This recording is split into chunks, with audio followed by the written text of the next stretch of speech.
आपका स्वागत है हमारे YouTube चैनल स्वास्तिक परिवार में। यहाँ हम लेकर आते हैं हिंदू धर्म से जुड़ी जानकारियाँ, व्रत त्योहारों की कथाएं और पूजा पाठ की विधियाँ। तो भक्तों, आज के इस वीडियो में हम आपको सुनाएंगे मार्गशीर्ष महीने में आने वाली उत्पन्ना एकादशी की व्रत कथा। तो चलिए शुरू करते हैं। आप सभी को उत्पन्ना एकादशी की हार्दिक शुभकामनाएं। उत्पन्ना एकादशी का पुण्य तभी मिलता है जब हमारे हृदय में भक्ति हो। भक्ति बिना कथा सुनना केवल शब्दों को सुन लेना है, पर भक्ति के साथ कथा सुनना आत्मा को भी जागृत कर देता है। कहते हैं ना, भक्त बिना भगवान नहीं और भगवान बिना भक्त नहीं। इसलिए आज एकादशी की कथा आरंभ करने से पहले हम उन भक्तों के जीवन को स्मरण करते हैं जिन्होंने अपने प्रेम, समर्पण और श्रद्धा से भगवान को अपने हृदय में वास कराया। क्योंकि जिन्हें भगवान को पुकारना नहीं आता, उन्हें भगवान को पाने का मार्ग भी नहीं मिलता, और पुकारने की कला तो भक्तों से सीखी जाती है। इसलिए प्रिय श्रोताओं, आज की कथा में हम कुछ क्षणों का विराम लेकर आपसे विनम्र अनुरोध करते हैं कि हम सबसे पहले भगवान के कुछ परम भक्तों की कथाएं सुनें, क्योंकि यही कथाएं हमारी आत्मा को तैयार करेंगी, हमारे अंतर्मन को निर्मल बनाएंगी और हमें इस व्रत के संपूर्ण पुण्य का अधिकारी बनाएंगी। भक्तों की महिमा अनंत है, उनका स्मरण ही पापों का नाश करता है। तो आइए पहले सुनते हैं भगवान के कंजूस भक्त की भक्ति का प्रसंग। एक बार एक सेठ जी बहुत कंजूस थे, लेकिन वे थे श्री कृष्ण के अनन्य भक्त और वो अक्सर एक संत जी के प्रवचन सुनने जाया करते थे। एक बार उन कंजूस सेठ ने संत जी से विनती की कि महाराज, कोई ऐसा उपाय तो बताइए कि मैं भगवान की, अपने इष्ट श्री कृष्ण की भरपूर सेवा करूं, लेकिन मेरा एक भी रुपया खर्च न हो। संत समझ गए कि यह व्यक्ति तो बहुत कंजूस है, लेकिन श्री कृष्ण के प्रति भक्ति भी अटूट है।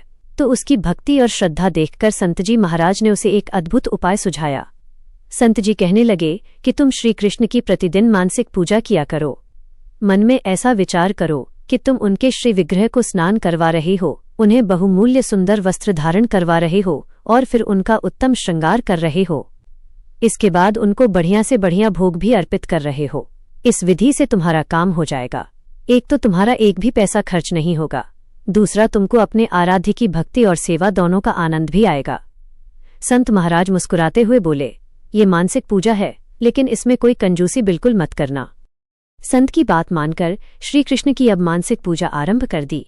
सेठ जी का तो काम बन गया था। अब उनका नियम बन गया था कि वह स्नान के बाद बड़े भाव से श्री कृष्ण के विग्रह को स्नान करवाते, वस्त्र धारण करवाते और दूध में शक्कर डालकर उनको भोग लगाते। वे सब मन ही मन यह सब करते थे। अपनी मानसिक पूजा के इस नियम को करते हुए उन्हें कई वर्ष बीत गए। अब तो सेठ जी को कई बार अनुभूति होती कि मानो स्वयं श्रीकृष्ण स्वयं उनका भोग ग्रहण करते हों। एक बार की बात है, सेठ जी ने श्रीकृष्ण को स्नान करवाया और स्नान कराने के बाद उनका बहुत सुंदर श्रृंगार किया, और श्रृंगार करने के बाद जैसे ही भोग के दूध में शक्कर डाल रहे थे तो उन्होंने 1 चम्मच की जगह 2 चम्मच शक्कर डाल दी। अब ये सब भाव वो मन से कर रहे थे, मन से ही दूध और दूध में शक्कर डाल रहे थे। अब जब उन्होंने आज 1 की बजाय 2 चम्मच शक्कर दूध में डाल दी तो सेठ जी तो थे ही कंजूस नहीं बल्कि महाकंजूस। अब सेठ के मन में विचार आया कि 1 चम्मच शक्कर तो आज ज्यादा डाल दी, चलो एक काम करता हूँ, 1 चम्मच शक्कर वापस निकाल लेता हूँ, किसी और काम आएगी। अब देखिए भाव, सेठ जी मानसिक पूजा करते थे और मानसिक पूजा में भी आज जब उन्होंने कमी की और वो दूध में डला हुआ 1 चम्मच शक्कर वापस निकालने लगे तो उन्हें ऐसा लगा कि मानो श्रीकृष्ण ने उनका हाथ पकड़ लिया हो, और श्रीकृष्ण कहने लगे, रहने दे ज्यादा शक्कर, तुमने तो मेरी पूजा में 1 पैसा भी खर्च नहीं किया। मानसिक पूजा करते हो और मानसिक पूजा में भी तुम्हारी कंजूसी की आदत जाती नहीं है। भगवान का स्पर्श पाकर सेठ जी तो धन्य धन्य हो गए।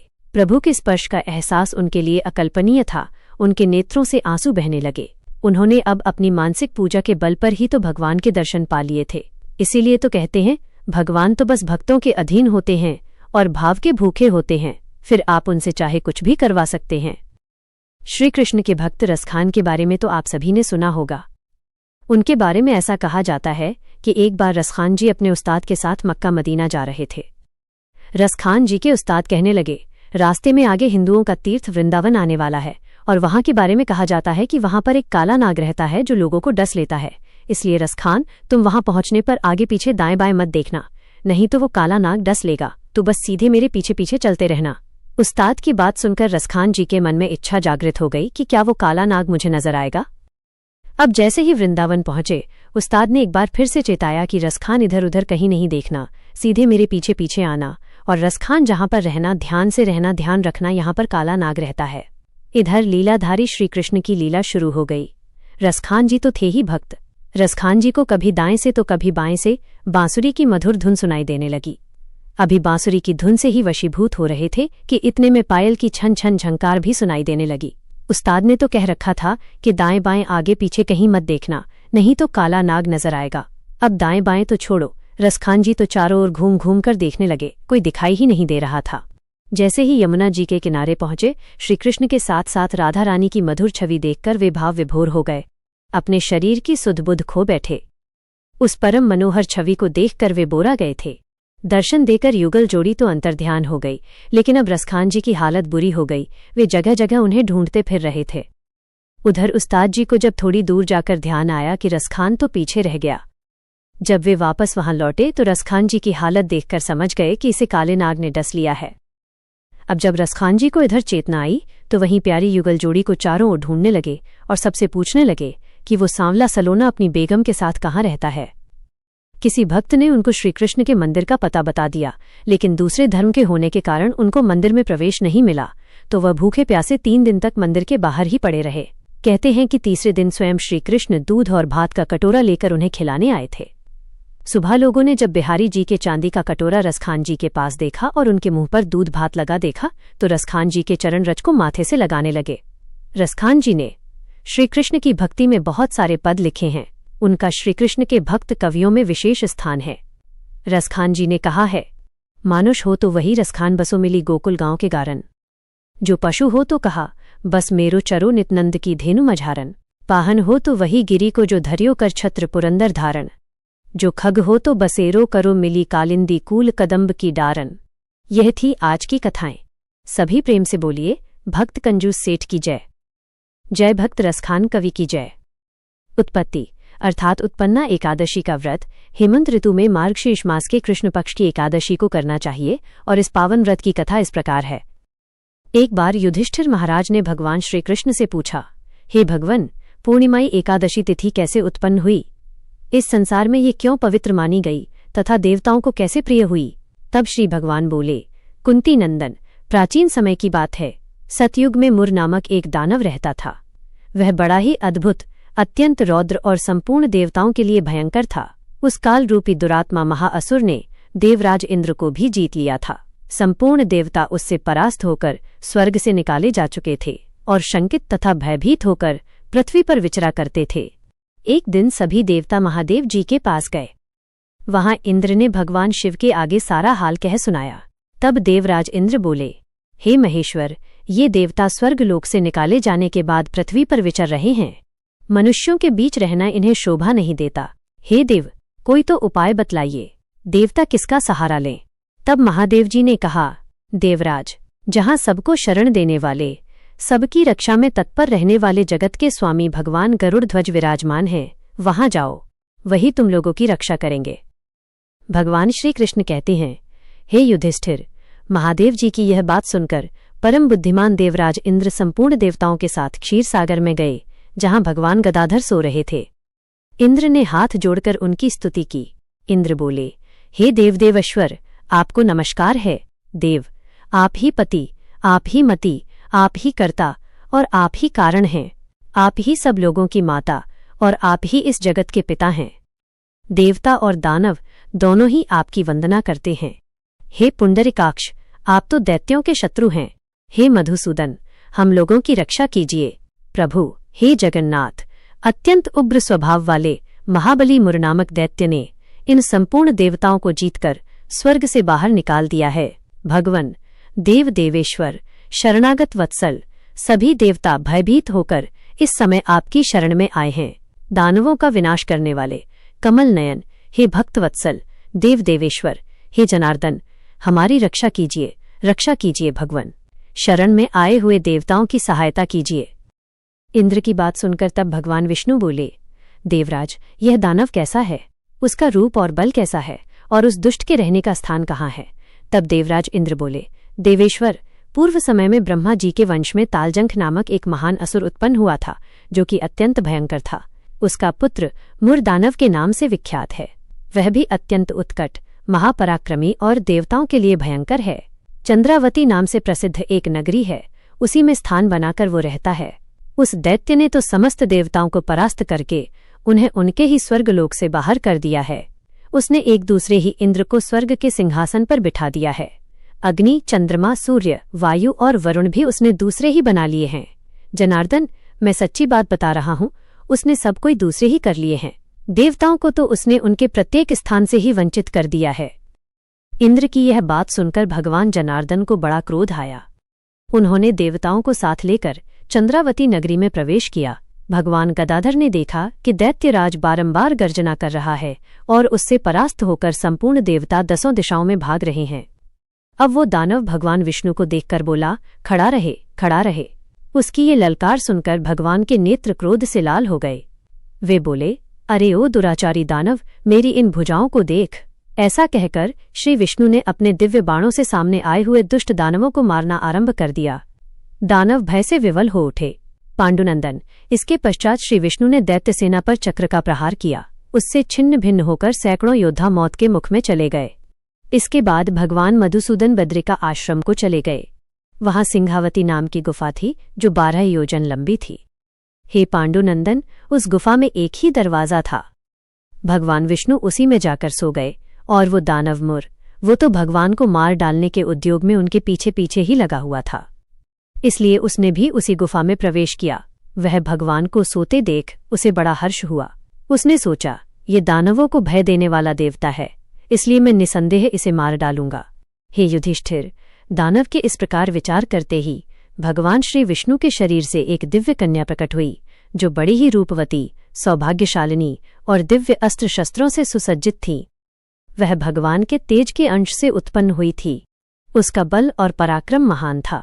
हे युधिष्ठिर, दानवराज मुर ने उस कन्या को देखा। कन्या ने युद्ध का विचार करके दानव के साथ युद्ध के लिए याचना की और देखते ही देखते भयंकर युद्ध छिड़ गया। कन्या सभी प्रकार की युद्ध कलाओं में निपुण थी। वह मुर नामक महान असुर उसके हुंकार मात्र से ही राख का ढेर हो गया और दानव के मारे जाने पर भगवान जाग उठे। उन्होंने दानव को धरती पर इस प्रकार निष्प्राण पड़ा देखकर कन्या से पूछा, मेरा यह शत्रु तो अत्यंत उग्र और भयंकर था, किसने इसका वध किया है? तब कन्या बोली, स्वामिन, आपके ही प्रसाद से मैंने इस महादैत्य का वध कर डाला है। श्री भगवान ने कहा, कल्याणी, तुम्हारे इस कर्म से तीनों लोकों के मुनि और देवता आनंदित हुए हैं, अतः तुम्हारे मन में जैसी इच्छा हो उसके अनुसार मुझसे कोई वर मांग लो। देव दुर्लभ होने पर भी वो वर मैं तुम्हें दूंगा, इसमें तनिक भी संदेह नहीं है। वो कन्या साक्षात एकादशी ही थी। उसने कहा, प्रभु, यदि आप प्रसन्न हैं तो मैं आपकी कृपा से सब तीर्थों में प्रधान, समस्त विघ्नों का नाश करने वाली तथा सब प्रकार की सिद्धि देने वाली देवी हो जाऊं। जनार्दन, जो लोग आप में भक्ति रखते हुए मेरे दिन को उपवास करेंगे उन्हें सब प्रकार की सिद्धि प्राप्त हो। माधव, जो लोग उपवास, नक्त भोजन अथवा एक भुक्त करके मेरे व्रत का पालन करें उन्हें आप धन, धर्म और मोक्ष प्रदान कीजिए। श्री विष्णु बोले, कल्याणी, तुम जो कुछ कहती हो वह सब पूर्ण होगा। भगवान श्री कृष्ण कहते हैं, हे युधिष्ठिर, ऐसा वर पाकर महाव्रता एकादशी बहुत प्रसन्न हुई। दोनों पक्षों की एकादशी समान रूप से कल्याण करने वाली हैं। इसमें शुक्ल और कृष्ण का भेद कभी नहीं करना चाहिए। यदि उदय काल में थोड़ी सी एकादशी, मध्य में पूरी द्वादशी और अंत में अगर थोड़ी भी त्रयोदशी हो तो वह त्रिस्पर्शा कहलाती है। वह भगवान को बहुत ही प्रिय है। यदि एक त्रिस्पर्शा एकादशी को उपवास कर लिया जाए तो 1000 एकादशी व्रतों का फल प्राप्त होता है और इसी प्रकार द्वादशी में पारण करने पर 1000 गुना फल माना गया है। अष्टमी, एकादशी, षष्ठी, तृतीया और चतुर्दशी ये तिथि पूर्व तिथि से विद्ध हो तो उनमें व्रत नहीं करना चाहिए। परिवर्तनी तिथि से युक्त होने पर ही इनमें उपवास का विधान है। पहले दिन में और रात में भी एकादशी हो तथा दूसरे दिन केवल प्रातःकाल एक दंड एकादशी रहे तो पहली तिथि का परित्याग करके दूसरे दिन की द्वादशी युक्त एकादशी को ही उपवास करना चाहिए। यह विधि मैंने दोनों पक्षों की एकादशी के लिए बताई है। जो मनुष्य एकादशी को उपवास करता है वह वैकुंठ धाम में जाता है, जहाँ साक्षात भगवान गरुड़ ध्वज विराजमान रहते हैं। जो मनुष्य हर समय एकादशी के महात्म्य का पाठ करता है उसे 1000 गोदान के पुण्य का फल प्राप्त होता है। जो दिन में या रात में भक्ति पूर्वक इस महात्म्य का श्रवण करते हैं वे निसंदेह ब्रह्म हत्या आदि पापों से मुक्त हो जाते हैं। एकादशी के समान पापनाशक व्रत दूसरा कोई नहीं है। इस प्रकार जब भगवान श्रीकृष्ण ने धर्मराज युधिष्ठिर को उत्पन्ना एकादशी की कथा, उसका महत्व और भगवान विष्णु के तेज से एकादशी माता के प्राकट्य का वर्णन सुनाया, तब सभा का वातावरण अद्भुत चैतन्य से भर गया। सभी पांडव, द्रौपदी, भीम, अर्जुन, नकुल, सहदेव और विद्वान ऋषि मुनि उस दिव्य कथा से आनंद और विस्मय में डूब गए। श्री कृष्ण ने तब मुस्कुराते हुए कहा, हे धर्मराज, जो मनुष्य उत्पन्ना एकादशी का व्रत रखे या श्रद्धापूर्वक इसकी कथा का श्रवण मात्र ही कर ले, उसके पूर्व जन्मों के पाप स्वयं नष्ट हो जाते हैं। ये एकादशी मोक्षदायिनी है और कलयुग में मानव को धर्म पथ पर स्थिर रखने वाली है, इसलिए इसका पालन अवश्य ही करना चाहिए। युधिष्ठिर महाराज ने हाथ जोड़कर कहा, हे मधुसूदन, यदि कोई मनुष्य व्रत रखने में असमर्थ हो परंतु मन से श्रद्धा और भक्ति के साथ केवल कथा का श्रवण कर ले, तो क्या उसे भी व्रत का पुण्य प्राप्त होगा? तब भगवान श्रीकृष्ण ने सौम्य स्वर में उत्तर दिया, हाँ धर्मराज, जहाँ भक्ति है वहाँ मेरी कृपा है। व्रत केवल शरीर का अनुशासन है, लेकिन कथा श्रद्धा से सुनना आत्मा का शुद्धिकरण है। इस प्रकार कथा श्रवण के पश्चात धर्मराज युधिष्ठिर ने समस्त सभा के समक्ष घोषणा की, आज से हम और हमारे वंश में उत्पन्ना एकादशी का व्रत कभी नहीं छोड़ा जाएगा। ये व्रत ही धर्मों का आधार है और मोक्ष का द्वार है। उनकी इस प्रतिज्ञा के साथ ही सभा श्री विष्णु भगवान की जय, एकादशी माता की जय के दिव्य जय घोष से गुंजायमान हो उठी। कथा समाप्त होने के बाद श्रीकृष्ण धीमे से मुस्कुराए, उनका पीतांबर लहराया और वे अपने दिव्य रथ पर आरूढ़ होकर द्वारका की ओर लौटने लगे। जाते हुए प्रभु ने पीछे मुड़कर केवल एक वाक्य कहा, युधिष्ठिर, स्मरण रखना, मन से किया गया उपवास ही सच्चा व्रत है और प्रेम से सुनी हुई कथा ही सच्ची साधना। इन मधुर शब्दों ने सबके हृदय को भक्ति रस से भर दिया। इस प्रकार उत्पन्ना एकादशी की कथा समाप्त हुई। हे उत्पन्ना एकादशी माता, हे परम करुणामय श्री हरि विष्णु, हम सबके मन में भी भक्ति का दीप जलाए रखना, हमारे भीतर की अंधकार वृत्तियों का नाश करना और हमें धर्म, प्रेम और सत्य के पथ पर चलने की शक्ति देना। अब सुनिए तुलसी माता की कथा। क्योंकि जिस तरह से एकादशी व्रत भगवान विष्णु को प्रिय है, उसी तरह से एकादशी व्रत बिना तुलसी माता की कथा के अधूरा रहता है। एक बार भगवान शिव ने अपने तेज को समुद्र में फेंक दिया। उससे एक महातेजस्वी बालक ने जन्म लिया। ये बालक आगे चलकर जालंधर के नाम से पराक्रमी दैत्य राजा बना और इसकी राजधानी का नाम जालंधर नगरी था। दैत्यराज कालनेमी की कन्या वृंदा का विवाह जालंधर से हुआ। जालंधर महाराज था। अपनी सत्ता के मद में चूर उसने मां लक्ष्मी जी को पाने की कामना से युद्ध किया, परंतु समुद्र से ही उत्पन्न होने के कारण माता लक्ष्मी ने उसे अपने भाई के रूप में स्वीकार किया। तब देवताओं से युद्ध में पराजित होकर जालंधर देवी पार्वती जी को पाने की लालसा से कैलाश पर्वत पर गया। भगवान देवाधिदेव शिवजी का ही रूप धरकर वो माता पार्वती जी के समीप गया, परंतु माता ने अपने योग बल से उसे तुरंत पहचान लिया और वहां से अंतर्ध्यान हो गई। तब देवी पार्वती ने क्रुद्ध होकर सारा वृतांत भगवान विष्णु को सुनाया। जालंधर की पत्नी वृंदा अत्यंत पतिव्रता स्त्री थी। उसी के पतिव्रत धर्म की शक्ति से जालंधर न तो मारा जाता था और न ही पराजित होता था। इसलिए जालंधर का नाश करने के लिए वृंदा के पतिव्रत धर्म को भंग करना बहुत जरूरी था। इसी कारण भगवान विष्णु ऋषि का वेश धारण कर वन में जा पहुंचे, जहां वृंदा अकेली भ्रमण कर रही थी। भगवान के साथ 2 मायावी राक्षस भी थे, जिन्हें देखकर वृंदा भयभीत हो गई। ऋषि ने वृंदा के सामने क्षण भर में दोनों को भस्म कर दिया। उनकी शक्ति देखकर वृंदा ने कैलाश पर्वत पर महादेव के साथ युद्ध कर रहे अपने पति जालंधर के विषय में पूछा। तब ऋषि बने भगवान विष्णु ने अपनी माया से 2 वानर प्रकट किए। एक वानर के हाथ में जालंधर का सिर था तथा दूसरे के हाथ में धड़। अपने पति की यह दुर्दशा देखकर वृंदा मूर्छित होकर गिर पड़ी। होश में आने पर उन्होंने ऋषि रूपी भगवान से विनती की कि वह उसके पति को जीवित करे। तब भगवान ने अपनी माया से पुनः जालंधर का सिर धड़ से जोड़ दिया, परंतु स्वयं भी वह उसी शरीर में प्रवेश कर गए। वृंदा को इस छल का जरा भी आभास नहीं हुआ और जालंधर बने भगवान के साथ वृंदा पतिव्रता का व्यवहार करने लगी, जिससे उसका सतीत्व भंग हो गया। और सतीत्व भंग होते ही उधर कैलाश पर्वत पर महादेव के साथ युद्ध कर रहे जालंधर का वध हो गया। भगवान शिव ने जालंधर का वध कर दिया। और इस सारी लीला का जब वृंदा को पता चला तो उसने क्रुद्ध होकर भगवान विष्णु को शिला होने का श्राप दे डाला और स्वयं सती हो गई। जहां वृंदा भस्म हुई वहां राख पर तुलसी का पौधा उग गया। तब भगवान विष्णु ने वृंदा से कहा, हे वृंदा, तुम अपने सतीत्व के कारण मुझे लक्ष्मी से भी अधिक प्रिय हो गई हो। अब तुम तुलसी के रूप में सदा मेरे साथ रहोगी। जो मनुष्य मेरे शालिग्राम रूप के साथ तुलसी जी का विवाह करेगा उसे इस लोक और परलोक में विपुल यश प्राप्त होगा। जिस घर में तुलसी होती है वहां यम के दूत भी असमय नहीं जा सकते। गंगा और नर्मदा जी के जल में स्नान तथा तुलसी जी का पूजन बराबर माना जाता है, चाहे मनुष्य कितना भी पापी क्यों न हो। मृत्यु के समय जिसके प्राण मंजरी रहित तुलसी और गंगाजल मुख में रखकर निकल जाते हैं वह पापों से मुक्त होकर बैकुंठ धाम को प्राप्त होता है। जो मनुष्य तुलसी और आंवला की छाया में अपने पितरों का श्राद्ध करता है उसके पितर भी मोक्ष को प्राप्त हो जाते हैं और अधोगति से मुक्ति हो जाती है। सभी प्रेम से बोलिए पतित पावनी तुलसी मैया की जय। हमें उम्मीद है कि आपको हमारा ये वीडियो पसंद आया होगा और इससे आपको हिंदू धर्म, व्रत, त्योहारों और पूजा पाठ से जुड़ी नई व उपयोगी जानकारी मिली होगी। अगर आपको हमारा वीडियो अच्छा लगा हो तो लाइक, शेयर और सब्सक्राइब जरूर करें और घंटी का बटन दबाएं ताकि हमारे आने वाले हर नए धार्मिक वीडियो की सूचना आपको सबसे पहले मिले। फिर मिलेंगे अगले वीडियो में एक नई आध्यात्मिक कहानी और भक्ति भरे संदेश के साथ। जय श्री राम, जय माता दी, हर हर महादेव।